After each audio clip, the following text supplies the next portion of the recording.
Student लिए तो फिर हो गया ना डिफरेंट। मैंने बॉयज गर्ल्स अलग अलग बता के कहाँ स्टूडेंट लिए हैं, तो फिर आप कहेंगे सर, मैं पूछूंगा सर आप स्टूडेंट, मैं कहेंगे आपको बॉयज, क्योंकि मैंने तो उनको बॉयज बोला था। तो कहते हैं सर उन्होंने आगे स्टूडेंट बोला था, तो वहां पर डिफरेंट पर्सन होना शुरू हो जाएंगे। फिर वो ऑर्डर मैटर करेगा कि स्टूडेंट में से अगर उन्होंने बॉयज और गर्ल्स कहा है तो कहीं ना कहीं ऑर्डर आएगा, वरना वो ये भी तो कह सकते थे यार क्लास में इतने स्टूडेंट बैठे हैं, उनमें से इतने स्टूडेंट ले आए। तो जब एक अपल्स की बात हो रही है तो अपल्स में से कितने अपल्स ले आए, तो भाई पहले किसी को पिक करें बाद में करें, होने तो क्या है, होंगे क्या सेम ही होंगे ना, तो वो पहले उठा ले तो बाद में उठा ले, वहां ऑर्डर मैटर नहीं करता। नेक्स्ट क्वेश्चन लिखें। इस क्वेश्चन के बाद मजीद थोड़ा सा जो अंडरस्टैंड कर लेंगे। In how many ways three players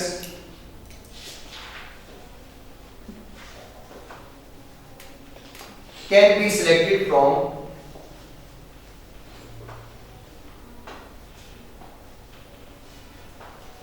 7? In how many ways 3 players can be selected from 7? अच्छा, ये क्वेश्चन जो अभी हमने किया है आपने डायरेक्ट कैलकुलेटर पर ये सॉल्व कर लिया था कि 12 आउट ऑफ 4। आपने कैलकुलेटर पे ऐसे ही इसे सॉल्व करने, या फिर आप ये देखें कि टोटल नंबर्स हैं 12, उनमें से सिलेक्ट करने हैं हमने 4 उसका फैक्टोरियल, फिर 12 माइनस 4 का फैक्टोरियल। इसे भी सॉल्व करेंगे तो आंसर 495 ही आएगा।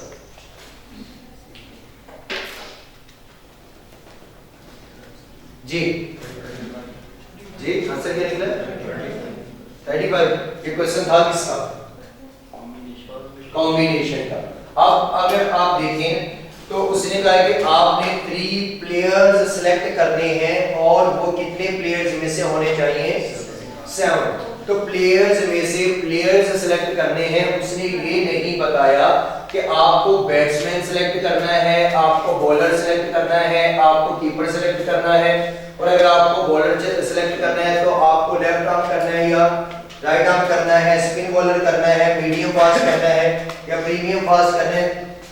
प्रीमियम आ गया ना शाहीन वाला, तो मींस के ये चीजें उसने नहीं बताई हैं, और वो भी प्लेयर्स, लेकिन उसने कहा कि आपने 7 प्लेयर्स में से 3 प्लेयर्स सिलेक्ट करने हैं। तो जब प्लेयर्स हैं, मैं किसी एक को सिलेक्ट करता हूं, मैंने बैट्समैन को सिलेक्ट किया, वो मैंने अपनी नजर से किया, लेकिन मैंने कहा ये 7 प्लेयर्स में से कोई 3 प्लेयर आगे आ गए, कोई भी 3 प्लेयर आगे आ जाएंगे। मैंने कहा आप, मैं प्लेयर, आप कौन है? प्लेयर। आप कौन है? प्लेयर। प्लेयर है मींस के वर्ड के अकॉर्डिंग ये क्या होंगे? सिमिलर होंगे, और कोई ऑर्डर मैटर नहीं कर रहा होगा, क्योंकि 7 में से कोई 3 प्लेयर ही चाहिए। तो प्लेयर में से प्लेयर आपने जब निकाले हैं तो ये कॉम्बिनेशन। जी सर, इसमें रेपिटेशन तो नहीं है, इसमें रेपिटेशन हो सकती है, रेपिटेशन कहीं ना कहीं इसकी हो सकती है। कि अगर बात की जाए कि प्लेयर्स मुझे चाहिए कितने? 3। अब इसमें एक चीज है कि सिमिलर फेस अगर हम देखेंगे कि सिमिलर फेस भी होना चाहिए, तो जब सिमिलर फेस होगा तो उसे दोबारा तो आना पड़ेगा ना, सिमिलर ऑब्जेक्ट लाने के लिए उसे दोबारा तो आना पड़ेगा ना। अब मैं ये कहता हूं कि यार हमें कीपर चाहिए, रिजवान को रख लेंगे, चले रिजवान आ गया। अब ये कीपर की बात कर रहा हूं, प्लेयर की बात नहीं कर रहा, रिजवान आ गया। अब इसके बाद हमें चाहिए बैट्समैन, जैसे मैंने कहा बैट्समैन चाहिए तो कौन आ जाए? बाबर आजम आ जाए। उसके बाद मैंने कहा कि हमें चाहिए बॉलर, तो कौन सा आ जाए? प्रीमियम फास्ट बॉलर आ जाए। चले वो आ गया अफरीदी। अब ये 3 हमने जब प्लेयर से निकाले, अब प्लेयर से 3 पर्सन निकाले, क्या इनमें कोई रेपिटेशन हुई? नहीं, होनी भी नहीं थी। उसकी रीजन क्या थी? हमने ऑर्डर भी तो डिसाइड कर लिया कि अब बॉलर आ जाए, अब बैट्समैन आ जाए, अब कीपर आ जाए। मैंने कहा ऑर्डर तो होना ही नहीं चाहिए उसमें, 3 प्लेयर्स आ जाए, कोई भी आ जाए, 3 प्लेयर्स आ जाए, कोई भी आ जाए। अक्सर ये होता है ना कि वो कहते हैं कि ये इधर भी खेलेगा, ये इधर भी खेलेगा। हम टोटल लोग कितने हैं जी? हम 5 या हम 7 हैं। वो कहते हैं 3 इधर हो जाओ, ये जो है ये इधर से भी बारी लेगा, उधर से भी लेगा, ये वाला प्लेयर दोनों तरफ से खेलेगा, तो सिमिलरिटी उसमें भी आती है। तो ये सिनेरियो के अकॉर्डिंग बनेगा इसका। हर एक प्रॉपर्टी अगर आप देखें कि तीनों की तीनों उस पे पूरी हो जाए तो वो नहीं लगती, तीनों की तीनों नहीं लगती, क्योंकि ये प्रॉपर्टी ऐसी है जो क्वेश्चन में खुद मेंशन करके बताएगा कि रेपिटेशन है या with out repetition. Next question,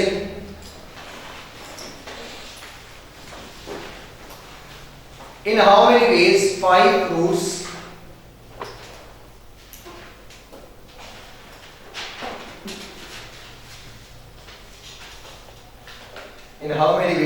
fruits can be selected from 3 apples, 2 melons, 4 mangoes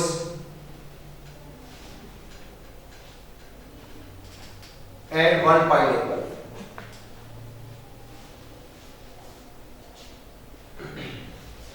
अच्छा, अब हमने 5 फ्रूट सिलेक्ट करने हैं जिनमें अगर आप देखें तो आपको उसने कहा है कि 5 फ्रूट्स जब आप सिलेक्ट करेंगे तो आपके पास 2 मेलन होंगे, 4 मैंगोज होंगे, 3 एप्पल्स होंगे और 1 पाइनएप्पल होगा। टोटल अब अगर वैसे देखा जाए तो टोटल फ्रूट्स कितने होंगे? टोटल फ्रूट्स कितने हो गए? 10। उनमें से सिलेक्ट कितने करने हैं? 5। क्या फ्रूट्स में से फ्रूट सिलेक्ट करने हैं? ये वर्ड बोला मैंने कि फ्रूट्स में से फ्रूट सिलेक्ट करें।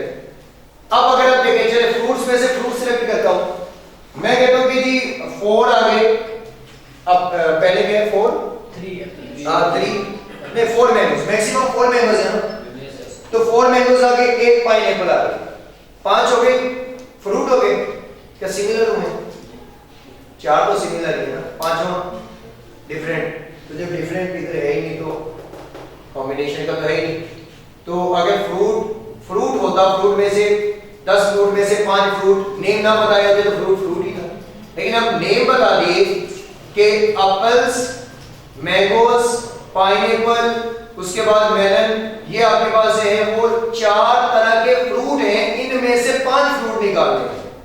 और अगर हम देखेंगे तो मैक्सिमम 4 मैंगोज है, 5वां हमें कोई ना कोई डिफरेंट ऑब्जेक्ट ऐड करना ही पड़ेगा। और जो डिफरेंट ऑब्जेक्ट आएगा फिर वो ऑर्डर मैटर करेगा कि अब होना कौन सा चाहिए। अब होना कौन सा चाहिए, क्योंकि पाइनएप्पल भी पड़ा है, एप्पल्स भी पड़े हैं, मेलन्स भी पड़े, हो सकता है कि वो 4 मैंगोज की तरफ नहीं जाता तो वो 3 एप्पल्स पे आएगा, फिर 2 की सिलेक्शन करेगा, वो कहते हैं 1 पाइनएप्पल हो गया, एक और देख लेता हूं। तो ये जो चीजें फिर इसमें ऑर्डर कहीं ना कहीं आएगा और ऑब्जेक्ट भी क्या हो जाएंगे?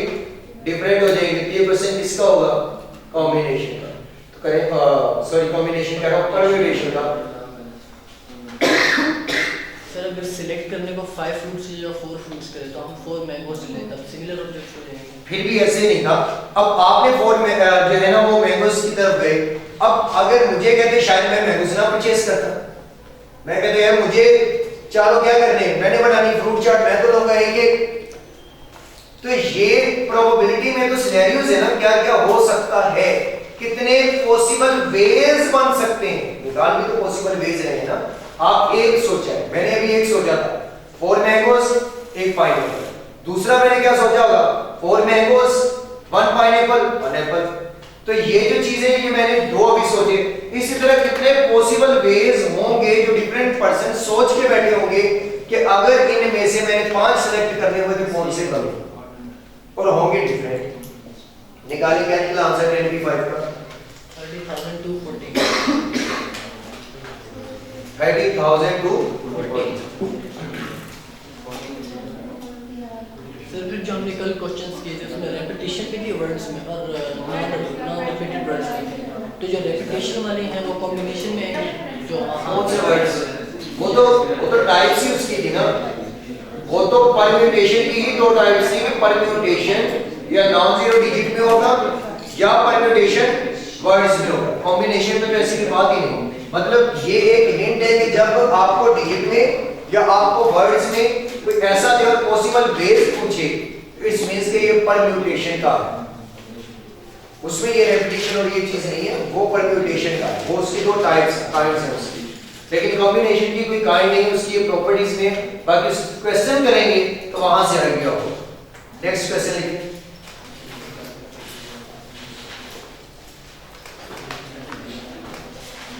In a class of 10 students,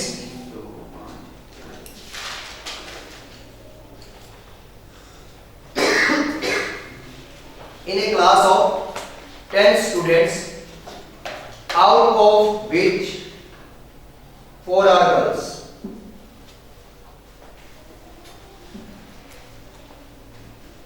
if 3 students are selected at random, find number of ways that, अब नीचे वाली लाइन पे आ जाए और क्वेश्चन नंबर 1 लिखें, मतलब रोमन में लिख लें 1 या A B C D E, क्योंकि मजीद क्वेश्चन आगे इसके आएंगे।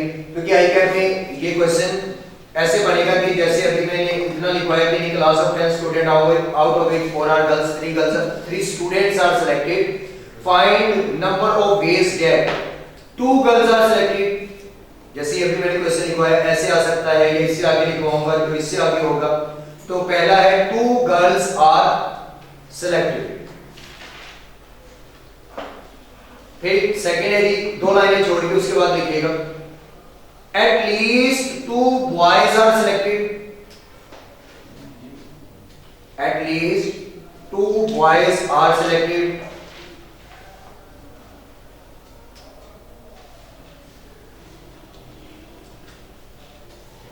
ये भी कोई 3 लाइनें छोड़ दीजिएगा इसके लिए।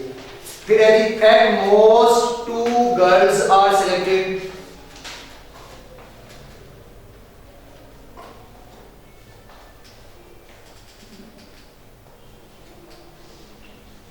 no girl is selected। अगला question, no girl is selected,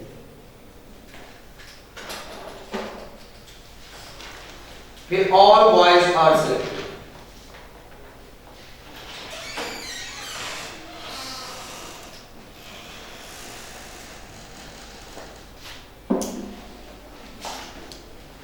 अब क्वेश्चन में ऐसे क्वेश्चन को सॉल्व करने के लिए आपको एक टेबल बनाना पड़ता है।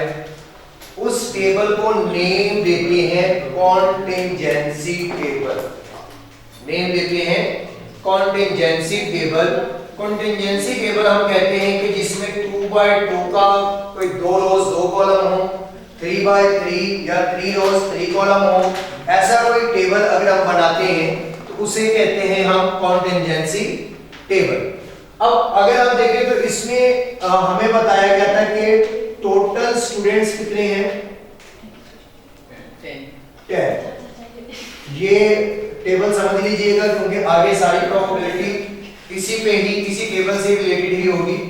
टोटल स्टूडेंट्स बताए हैं 10, उनमें से हमें गर्ल्स बताई गई हैं 4। डेटा सिर्फ हमें इतना बताया गया था कि 4 गर्ल्स हैं और टोटल कितने स्टूडेंट्स हैं? 10। तो फिर बॉयज कितने होंगे? 6। ये बैलेंसिंग फिगर में हमने लिखा। उसके बाद क्वेश्चन में उसने रिक्वायरमेंट में हमें ये कहा कि स्टूडेंट्स कितने सिलेक्ट करने हैं? 3 स्टूडेंट्स कितने सिलेक्ट करने हैं। अब उसने ये नहीं कहा कि क्वेश्चन में ये कहीं नहीं था कि आप गर्ल्स इतनी सिलेक्ट करें, इनमें से इतनी गर्ल्स हो, ऐसा कुछ नहीं था। स्टूडेंट्स आप 3 सिलेक्ट करें जिनमें से 2 क्या होनी चाहिए? 2 क्या होनी चाहिए? बॉयज।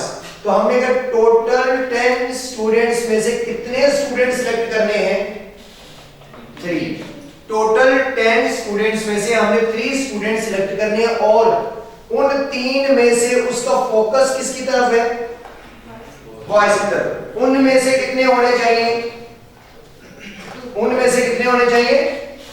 चलिए सारे खड़े हो जाएं, एक्टिव हो जाएंगे। शाबाश, खड़े हो जाएं, एक्टिव हो जाएंगे, खड़े हो जाएं।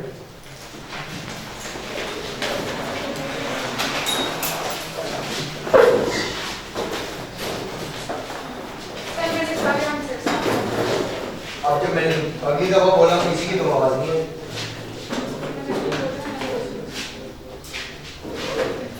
हमने 10 स्टूडेंट्स में से 3 स्टूडेंट सिलेक्ट करने हैं और जो वो 3 सिलेक्ट करने हैं उसके बाद उसने आगे एक स्टेटमेंट दी जो रिक्वायरमेंट थी कि आप 3 स्टूडेंट सिलेक्ट करें और उन 3 में से 2 क्या होने चाहिए? अभी भी आवाज है। 2 क्या होने चाहिए? बॉयज। बॉयज किसने बोला? सही है सारे जवाब। 2 क्या होनी चाहिए? गर्ल्स। तो क्वेश्चन में उसका फोकस किस साइड पे है? गर्ल्स साइड पे। कि आपने 3 जो सिलेक्ट करने हैं उनमें से 2 क्या होनी चाहिए? गर्ल्स। अब टोटल गर्ल्स कितनी है? 4। हम कहेंगे 4 में से उसको रिक्वायर्ड है जस्ट 2। 4 में से उसे रिक्वायर्ड गर्ल्स कितनी है? जस्ट 2। लेकिन स्टूडेंट 3 पूरे करने हैं तो फिर मजबूरन एक कहां से ले जाना पड़ेगा? बॉयज में से। तो वो टोटल कितने हैं? 6। उनमें से कोई एक आएगा। अब यहां पर जब हम इनकी कॉम्बिनेशन बनाएंगे तो हम कहेंगे कि टोटल 4 गर्ल्स में से हमने रिक्वायर्ड कितनी है? चाहिए कितनी? 2। सिलेक्ट कितनी करेंगे? 2। तो total number of object and object to be selected. Total number of object and object to be selected.